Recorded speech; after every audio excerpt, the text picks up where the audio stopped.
थी और उसमें ये तय किया गया कि कांग्रेस पार्टी के इवेंट में वंदे मातरम के 2 ही पैराग्राफ जो है, 2 स्टेंजा जो वही गाए जाएंगे। 6 जो सरकार की तरफ से कहा गया वो नहीं गाए जाएंगे। देखिए, जो राष्ट्र गीत पर कांग्रेसी सेल्फ गोल है, वो जो है वो सांप्रदायिकता के झोल से भरपूर है। अब राष्ट्रगीत पर जो कांग्रेसी सेल्फ गोल है वो सांप्रदायिकता के झोल से भरपूर हो तो इसी तरह की आपको बहकी बहकी बातें सुनाई पड़ेंगी।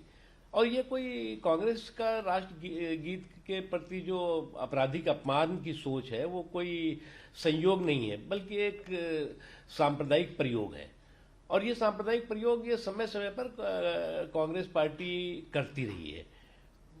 जब काकीनाडा का आंध्र प्रदेश का अधिवेशन था कांग्रेस पार्टी का 1923 में, तो उस वक्त जो है वो वंदे मातरम का गान जो है वो रेहाना तैयब जी ने उसका गान किया था। और उस वक्त जो है वो कांग्रेस पार्टी के नेता उस वक्त थे मोहम्मद अली जौहर, उन्होंने उसका विरोध किया। जब विरोध किया तो उस समय जो है वो पंडित शायद विशंबर दिगंबर पुरस्कर जी थे, उन्होंने फटकारा था मोहम्मद अली जौहर को, कहा था ये तुम्हारी मस्जिद नहीं है, कोई धार्मिक स्थल नहीं है, ये जो है वो सामाजिक और सियासी कार्यक्रम है।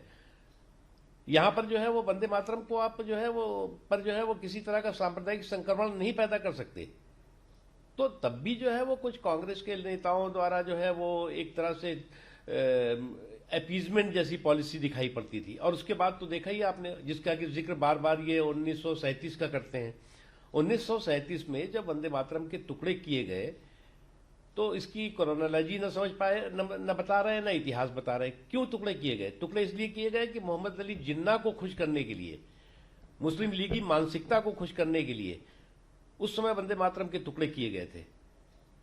और उसका जो है वो जिक्र इस समय के वर्तमान के ग्रैंड ओल्ड पार्टी के जो है वो ब्रांड न्यू प्रेसिडेंट भी कर रहे हैं कि साहब हमने 1937 में जो टुकड़े किए थे उसी अपराध को हम जो है वो दोहराएंगे, उसी अपराध को हम जस्टिफाई करेंगे। तो इसीलिए हमने कहा जो वंदे मातरम को लेकर के जो कांग्रेसी सेल्फ गोल है वो सांप्रदायिकता के झोल से भरपूर है। सर, लेकिन राहुल गांधी ये कह रहे हैं प्रधानमंत्री नरेंद्र मोदी जी के बारे में कि नरेंद्र मोदी जी न सिर्फ डरे हुए हैं बल्कि पॉलिटिकली वो समाप्त भी हो चुके हैं। देखो, राहुल गांधी जी लफाजी की लंपट लाबी के लालीपाप बन गए हैं। अब अगर राहुल गांधी जी लफाजी की लंपट लाबी के लालीपाप हो जाए तो इसी तरह के जो है वो लंतरानी करते हुए दिखाई पड़ेंगे। क्योंकि जो नरेंद्र मोदी जी के प्रति कांग्रेस पार्टी का जो राजनीतिक असहिष्णुता है, जो सियासी असहिष्णुता है, जो सामंती जो है वो अस्पृश्यता का जो भाव है वो कोई नया नहीं है।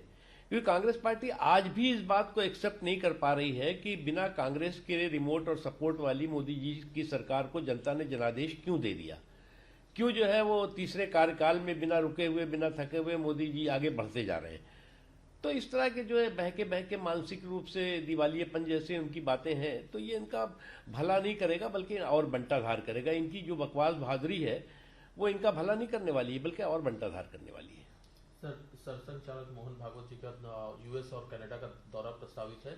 इस बीच यूएस में आवाज उठी है कि आरएसएस को बैन किया जाए और उनके जो कार्यक्रम है उनको भी रद्द किया जाए। देखो, इस तरह की जो ऑर्गेनाइजेशंस हैं वो इस तरह का भारत के प्रति, भारत के जो संगठन है उनके प्रति, भारत में जो राष्ट्रवादी संगठनों का जो है उनके प्रति जो है वो दुराग्रहपूर्ण दुष्प्रचार लगातार दर्शकों से करते रहे हैं। और उनका ये इस तरह का दुराग्रहपूर्ण दुष्प्रचार न भारत पर असर कर पाया है, न हिंदुस्तान पर असर कर पाया है, न हिंदुस्तान की जो राष्ट्रवादी संस्थाएं हैं उस पर असर कर पाया। इसीलिए इस तरह का प्रयोग और संयोग चलता रहता है उनका। सर, कनाडा में भी कुछ सांसदों ने मोहन भागवत जी के दौरे का विरोध किया था, लेकिन वहां पर एक सकारात्मक बात यह है कि 100 से ज्यादा ऑर्गेनाइजेशन सामने हैं जिन्होंने कि मोहन भागवत जी के कार्यक्रम को सपोर्ट किया है। ये क्या वो कारण ये नहीं है, कारण ये है कि जो उन्होंने वहां पर जो है वो संघ को लेकर के दुष्प्रचार कर रखा है, एक फेक एंड फैब्रिकेटेड नैरेटिव खड़ा कर रखा है। तो उनको लगता है कि मोहन भागवत जी जब आएंगे, रूबरू लोगों के से होंगे, तो जो इनका फेक एंड फैब्रिकेटेड नैरेटिव है वो जो है डिमोलिश हो जाएगा। इसलिए जो है वो जिन लोगों ने पैदा किया था वो परेशान है। सर, मॉनसून सेशन लगभग वॉश आउट हुआ, खासतौर से अगर लोकसभा की बात करें। कांग्रेस नेता मनीष तिवारी का कहना है कि जो भी संस्थाएं हैं वो लोगों से चलती हैं, लोगों के लिए होती है, लेकिन अगर डेमोक्रेसी में संस्थाएं कमजोर होंगी या मजबूत होंगी तो उसका असर पड़ना है आगे। नेचुरली देखिए क्या है, चाहे वो पार्लियामेंट हो, चाहे वो और भी हमारी संवैधानिक संस्थाएं हैं, उनके बारे में जो कहीं ना कहीं एक निगेटिविटी फैलाने का एक सुनियोजित साजिश और षड्यंत्र चल रहा है, वो डेमोक्रेसी के लिए ठीक नहीं है, लोकतंत्र के लिए ठीक नहीं है। और जो लोग इस पर विश्वास करते हैं वो इस बात को महसूस भी कर रहे हैं। सर एक आखिरी सवाल है, अमेरिकी राजदूत सर्जियो बोर का जम्मू कश्मीर को लेकर के जो बयान है और जिसमें उन्होंने कहा है कि अहम हिस्सा है, क्या कहेंगे सर?